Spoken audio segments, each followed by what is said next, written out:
Hi, good morning. This is Dr. Swapna. In today's session, I'm going to discuss about systems of inbreeding and crossbreeding, which comes under second sem skill development course, that is Dairy Technology, Unit 2. To the introduction, before going to the definition of breed, we'll see estrus signs in cattle and buffaloes. So, estrus signs ఏంటి క్యాటిల్స్లో బఫెలోస్లో oestrus signs ఏంటనేది చూద్దాము. Standing to be mounted by other cows అంటే ఇతర పశువులు ఎక్కినప్పుడు కదలకుండా ఉండటం అన్నమాట. దాన్ని standing to be mounted by other cows అంటారు. Next attempt to mount other cows అంటే ఏంటి అంటే ఇతర పశువులను వెంబడించి వాటి మీద ఎక్కడం అన్నమాట. దాన్ని attempt to mount other cows అంటారు. నెక్స్ట్ స్ట్రింజీ మ్యూకస్ హ్యాంగింగ్ ఫ్రమ్ ఉల్వా అంటే స్త్రీ జనన రంధ్రం నుంచి శ్లేష్మం అనేది స్రవించడం అన్నమాట. అంటే stringy mucus hanging from the vulva, that is the female genital organ నుంచి ఇది సెక్రీట్ అవుతుందన్నమాట మ్యూకస్ అనేది. And mucus smeared on buttocks అంటే శ్లేష్మం అనేది స్రవించినటువంటి శ్లేష్మం అనేది వాటి యొక్క కాలి తొడలపైన మచ్చలుగా ఏర్పడతాయి అన్నమాట. మ్యూకస్ వాటి కాలు మీద పడుతుంది డెఫినెట్గా ఉల్వా నుంచి, మరి కాలు మీద పడింది తొడల మీద పడింది అంటే అవి ఎండిపోయి ఏమవుతాయి, తెల్లటి మచ్చల కింద ఏర్పడతాయి అన్నమాట. Next increased restlessness. సో ఈ ఈస్ట్రస్ సైన్స్లో ఇంక్రీజ్డ్ రెస్ట్లెస్నెస్ అనేది కూడా వన్ ఆఫ్ ద సైన్ అన్నమాట. And drop in milk yield పాల దిగుబడి కూడా తగ్గిపోతుంది. అండ్ రెడ్యూస్డ్ ఫీడ్ ఇంటేక్ దానా తీసుకోవడం కూడా తగ్గిపోతుంది అన్నమాట. అండ్ ఫ్రీక్వెంట్ బెల్లోవింగ్ అంటే తరచుగా అరుస్తాయి అన్నమాట, అరుచుట. అండ్ ఉల్వల్ ఎడిమా అంటే స్త్రీ జనన రంధ్రము వద్ద గల పెదవులలో వాపు అనేది కనిపిస్తుంది. అండ్ ఫ్రీక్వెంట్ యూరినేషన్ అంటే తరచూ మూత్ర విసర్జనకి వెళ్ళటం. ఇవన్నీ కూడా ఈస్ట్రస్ సైన్స్, అవి ఎదకొచ్చాయి అని చెప్పడానికి ఇవన్నీ కూడా సైన్స్ అన్నమాట. ఓకే, ఒకసారి మేటింగ్ జరిగిన తర్వాత ఆఫ్ స్ప్రింగ్స్ అనేవి డిసెండ్ అవుతాయి. Okay, first of all what is a breed? What is the definition of a breed? Breed అంటే ఏంటి అంటే a group of animals related to descent and similar in most characters like general appearance, features, size, configuration, etc. are said to be breed. So breed అంటే ఏం చెప్తున్నాడు ఇక్కడ? Related animal groups, ఒకే animal నుంచి related animals a group of related animals descent and similar in most characters చాలా క్యారెక్టర్స్లో అవి ఒకే విధంగా ఉంటాయి, సిమిలర్గా ఉంటాయి అని చెప్తున్నాడు. లైక్ అపియరెన్స్లో కానివ్వండి, వాటి యొక్క ఫీచర్స్లో కానివ్వండి, వాటి యొక్క సైజ్లో కానివ్వండి, వాటి యొక్క కాన్ఫిగరేషన్లో కానివ్వండి, ఇలా చూడటానికి ఒకే రకంగా ఉన్నట్టయితే వాటిని బ్రీడ్ అంటారు. సో మన ఇండియాలో చూసినట్టయితే there are nearly 27 well defined, అక్కడ 27 పడలేదమ్మా, ఒక్కసారి మీరు రాసుకోండి అక్కడ. There are 27 well defined breeds of cattle and 6 breeds of buffalo. So ఎన్ని బ్రీడ్స్ ఆఫ్ క్యాటిల్స్ ఉన్నాయని చెప్తున్నాడు? 27 బ్రీడ్స్ ఆఫ్ క్యాటిల్స్ ఉన్నాయి, వెరాజ్ 6 బ్రీడ్స్ ఆఫ్ బఫెలో ఉన్నాయి మన ఇండియాలో అని చెప్తున్నాడు. And it is an important aspect in animal husbandry which aims at increasing the yield of animals and increasing the desirable qualities for which we breed animals. ఇక్కడ animal breeding అంటే ఏంటి? Animal breeding అంటే it is an important aspect. మీరు ఇక్కడ animal breeding అని heading పెట్టుకోండి. Breed తర్వాత second side heading animal breeding. అక్కడ It is an important aspect in animal husbandry which aims at increasing the yield of animals. So animal breeding అనేది అసలు ఎందుకు జరుపుతాము అంటే వాటి యొక్క ఈల్డింగ్ కెపాసిటీ అనేది ఇంక్రీజ్ చేయటానికి, అంతేకాకుండా డిజైరబుల్ క్వాలిటీస్ని ఇంక్రీజ్ చేయటానికి యూస్ చేస్తాం అన్నమాట ఈ యానిమల్ బ్రీడింగ్ అనేది. So the following are the desirable qualities for which we breed animals. మనం యానిమల్స్ని ఎందుకు బ్రీడ్ చేస్తున్నాము? మనకి కావాల్సినటువంటి డిజైరబుల్ క్వాలిటీస్ అనేది రావటం కోసం మనం యానిమల్స్ మధ్య బ్రీడింగ్ అనేది జరుపుతున్నాం. So what are those desirable qualities ఏంటో చూద్దాం. One is disease resistant. So breeding జరుపుతున్నాము, యానిమల్ బ్రీడింగ్ ఎందుకు జరుపుతున్నాము అంటే డెఫినెట్గా డిసీజ్ రెసిస్టెంట్ ఉండటం కోసం, and also increase in the quality and quantity of milk, eggs, meat. So వాటి యొక్క క్వాలిటీలోను వాటి యొక్క క్వాంటిటీలో కూడా ఇంక్రీజ్ అనేది ఉండటం కోసం. నెక్స్ట్ ఫాస్ట్ గ్రోత్ రేట్ అనేది ఉండాలి. Next enhance productive rate and early maturity and economy of feed. ఇవన్నీ కూడా మనం యానిమల్ బ్రీడింగ్ జరుపుతున్నాము అంటే వాటికి మనకి కావాల్సినటువంటి డిజైరబుల్ క్వాలిటీస్ రావటం కోసం మనం యానిమల్ బ్రీడింగ్ అనేది జరుపుతున్నాము. Okay, next coming to the methods of animal breeding. So మెథడ్స్కి వచ్చేటప్పటికి ఇక్కడ 2 మెథడ్స్ ఉన్నాయి. One is inbreeding and second one is outbreeding. Okay, first one inbreeding. Inbreeding అంటే ఏంటి? When crossing is done between animal of the same breed is called inbreeding. అంటే ఒకే బ్రీడ్కి చెందినటువంటి animal తోటి మనం crossing జరిపినట్టయితే దాన్ని in breeding అంటారు. When crossing is done between the animal of the same breed is called inbreeding, and it refers to mating of more closely related individuals within the same breed of individual in a lineage. అంటే ఇక్కడ more closely related individuals మధ్య mating అనేది జరిపినట్టయితే మనకి దాని ద్వారా ఏంటి అంటే pure breed అనేది మనకి ప్రొడ్యూస్ అవుతుందన్నమాట. Next the breeding strategy, that means aim. Breeding జరపడానికి గల ఎయిమ్ ఏంటి ఇక్కడ అంటే it is for the identification and mating of superior females of same breed. The breeding strategy is the identification. So breeding యొక్క ముఖ్య ఉద్దేశం ఏంటి అంటే వాటిని ఐడెంటిఫై చేసి mating of superior females of the same breed, ఆ సేమ్ బ్రీడ్లోనే సుపీరియర్ ఫీమేల్స్ తోటి మేటింగ్ జరిపినట్టయితే దట్ ఈస్ కాల్డ్ యాజ్ ఏమంటారు? ఇన్ బ్రీడింగ్ అంటారు. ఏమంటారు? Inbreeding. And superior female in case of cow. So superior female అంటే మనం కౌలో చూసినట్టయితే బాస్ ఇండికస్, అదే బఫెలోలో చూసినట్టయితే bubalis. So that produces more milk per lactation. So ఇటువంటి సుపీరియర్ ఫీమేల్స్ని మనం మేటింగ్కి సెలెక్ట్ చేసుకోవడం వల్ల ఇక్కడ మిల్క్ ఈల్డింగ్ కెపాసిటీ అనేది ఎక్కువగా ఉంటుంది అని చెప్తున్నాడు. And on the other hand superior male is the bull. So ఇక్కడ సుపీరియర్ మేల్, దేన్ని సుపీరియర్ మేల్ అంటారు అంటే బుల్ని సుపీరియర్ మేల్ అంటారు.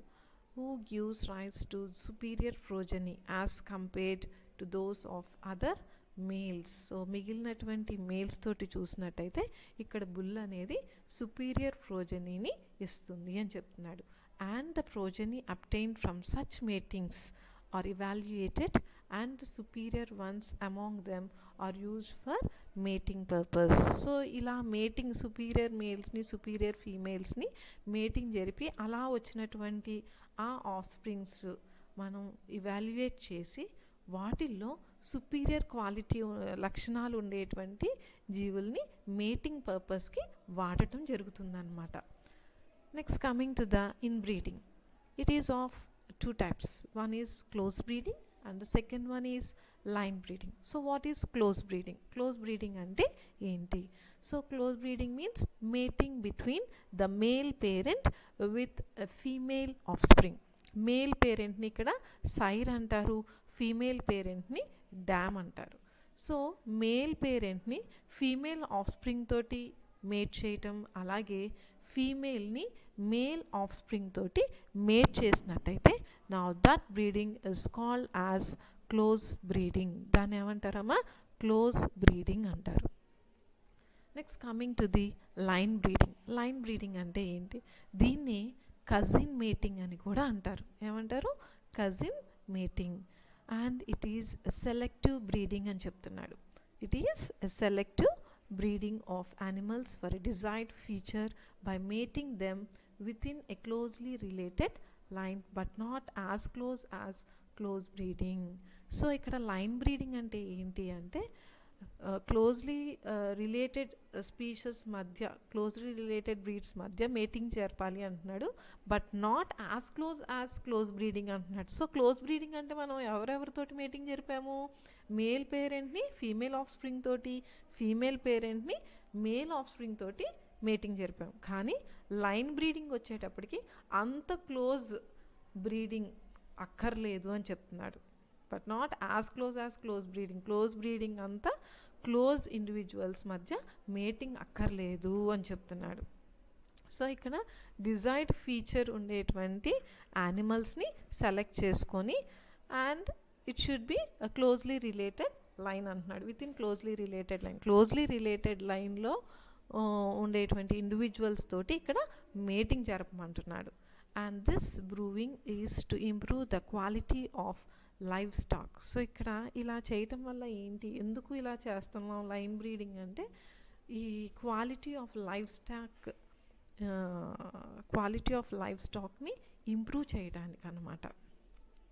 By selective breeding for desired characters. మనకి కావాల్సినటువంటి డిజైర్డ్ క్యారెక్టర్స్, డిజైర్డ్ ఫీచర్స్ కావాలనుకుంటే కంపల్సరీగా మనం ఈ లైన్ బ్రీడింగ్ ఆర్ కజిన్ మేటింగ్ని సెలెక్ట్ చేసుకోవచ్చు.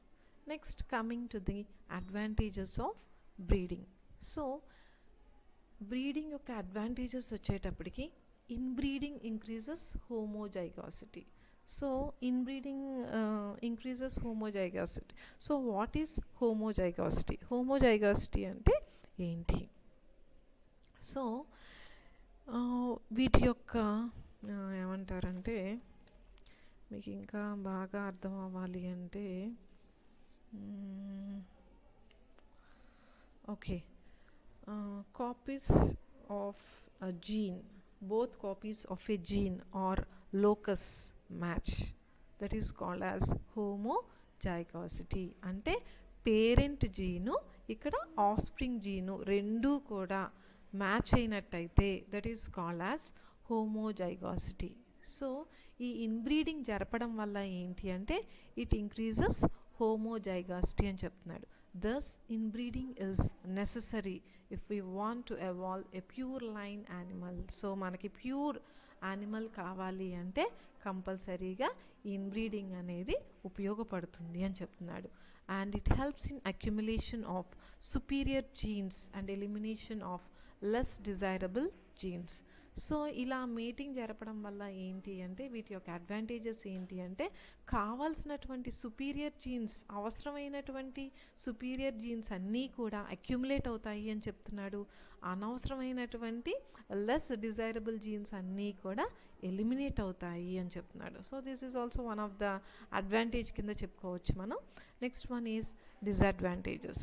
సో బ్రీడింగ్ వల్ల డిసడ్వాంటేజెస్ ఏంటి అంటే ఇన్బ్రీడింగ్ వల్ల డిసడ్వాంటేజెస్ ఏంటి అంటే ఈ ఇన్బ్రీడింగ్ జరపడం వల్ల హార్మ్ఫుల్ రెసెసివ్ అలైల్స్ అనేవి ఎక్స్ప్రెస్ అవుతాయి.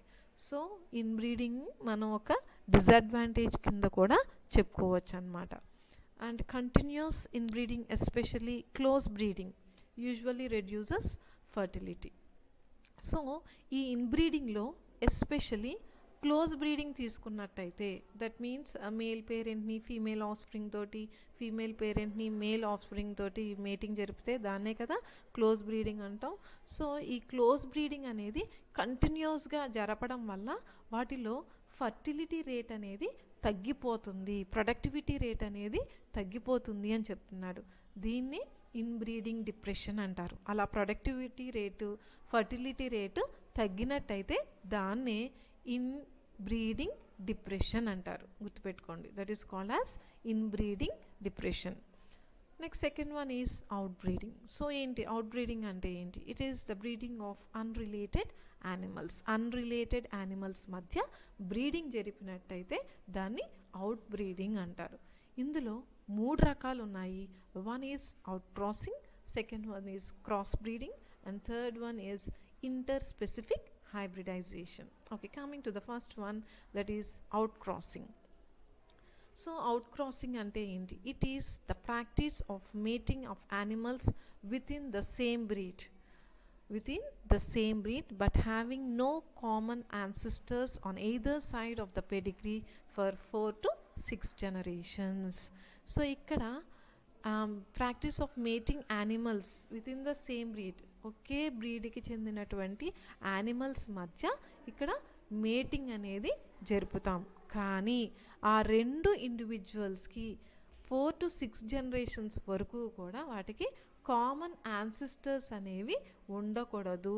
కామన్ యాన్సిస్టర్స్ 4 to 6 జనరేషన్స్ వరకు కామన్ యాన్సిస్టర్స్ లేనటువంటి ఇండివిజువల్స్ మధ్య మేటింగ్ జరిపినట్టయితే వాటిని అవుట్ క్రాసింగ్ అంటారు. Is it clear girls? So practice of mating of animals with in the same breed but having no common ancestors on either side of the pedigree for 4 to 6 generations. Mating జరిపే 2 ఇండివిజువల్స్కి 4 నుంచి 6 తరాల వరకు common ancestors అనేవి ఉండకూడదు. అటువంటి 2 ఇండివిజువల్స్కి మధ్య మాత్రమే mating జరపాలి. దాన్ని అవుట్ క్రాసింగ్ అంటారు. And the offspring of such mating is known as out cross. అలా డిసెండ్ అయినటువంటి ఆఫ్స్ప్రింగ్నే ఏమంటారు అంటే అవుట్ క్రాస్ అంటారు. And it is the best breeding method for animals that are below average in milk production, growth rate, etc. So ఈ out crossing అనేది best method అంటున్నాడు. ఏ ఇండివిజువల్స్లో అయితే పాల దిగుబడి అనేది, పాల ఉత్పత్తి అనేది తక్కువగా ఉందో, ఏ యానిమల్స్లో అయితే గ్రోత్ రేట్ అనేది తక్కువగా ఉందో ఆ యానిమల్స్కి ఈ అవుట్ క్రాసింగ్ అనేది చాలా బెస్ట్ మెథడ్ అని చెప్తున్నాడు. సో ఈ అవుట్ క్రాస్ మెథడ్ని యూస్ చేయడం వల్ల ఏంటి అంటే వీటిలో పాల ఉత్పత్తి అనేది పెరుగుతుంది, అంతేకాకుండా గ్రోత్ రేట్ అనేది కూడా ఉంటుందన్నమాట. At times a single outcross often helps to overcome inbreeding depression. అంతేకాకుండా ఒక సింగిల్ అవుట్క్రాస్ చేసినట్టయితే ఇది ఇన్బ్రీడింగ్ డిప్రెషన్ నుంచి ఓవర్కమ్ అవ్వచ్చు. ఇన్బ్రీడింగ్ డిప్రెషన్ నుంచి ఓవర్కమ్ అవ్వచ్చు అంటే ఫర్టిలిటీ రేట్ అనేది తగ్గిపోతే దాన్ని ఇన్బ్రీడింగ్ డిప్రెషన్ అంటారు అనుకున్నాం కదా. సో అటువంటి ఇన్బ్రీడింగ్ డిప్రెషన్ అనేది ఒక సింగిల్ అవుట్క్రాస్ జరిపినట్టయితే ఇన్బ్రీడింగ్ డిప్రెషన్ నుంచి ఓవర్కమ్ అవ్వచ్చు అని చెప్తున్నాడు. Next one is cross breeding. In this method, superior males of one breed is crossed with the superior females of another breed. So ఈ క్రాస్ బ్రీడింగ్లో ఒక superior male, ఒక బ్రీడ్లో ఉండేటువంటి సుపీరియర్ మేల్స్ని వేరొక బ్రీడ్లో ఉండేటువంటి సుపీరియర్ ఫీమేల్స్ తోటి క్రాసింగ్ జరిపినట్టయితే, మేటింగ్ జరిపినట్టయితే అటువంటి మేటింగ్ని ఏమంటారు అంటే క్రాస్ బ్రీడ్ అంటారు. అటువంటి బ్రీడ్ని ఏమంటారు cross breed. So cross breeding allows the desirable qualities of 2 different breeds to be combined. So ఈ క్రాస్ బ్రీడింగ్ ద్వారా ఏంటి ఉపయోగం ఏంటి అంటే 2 ఇండివిజువల్స్లో ఉండేటువంటి డిజైరబుల్ క్వాలిటీస్, మనకి కావాల్సినటువంటి డిజైర్డ్ క్యారెక్టర్స్ 2 కూడా కంబైన్ అయ్యి వచ్చేటువంటి ఆఫ్ స్ప్రింగ్లో మనకి కనిపిస్తుంది అనమాట. డిసెండ్ అయినటువంటి ఆఫ్ స్ప్రింగ్లో కనిపిస్తుంది మనకి. For example, Hissardale is a new breed of sheep developed in Punjab by crossing Bicaneri ives crossed with Marine Hiney and the resultant offspring is Hizzardale. So Hissardale అనేది ఒక న్యూ బ్రీడ్ ఆఫ్ షీప్ అని చెప్తున్నాడు. ఇది which is developed in Punjab by crossing Bikaneri ewes. Bikaneri గుర్తుపెట్టుకున్నామా? Bikaneri ewes అనే దాన్ని merino హైనీ తోటి క్రాస్ జరిపినట్టయితే వచ్చినటువంటి ఆఫ్ స్ప్రింగే Hissardale. And third one is interspecific hybridization. In this method, male and female of two different related species are mated. So రెండు different related species మధ్య mating జరిపినట్టయితే దాన్ని interspecific hybridization అంటారు. సో ఇంతటితోటి part 1 అనేది కంప్లీట్ అయింది. So if you have any doubts you can call me. Next part 2లో artificial insemination గురించి explain చేస్తాను. Thank you.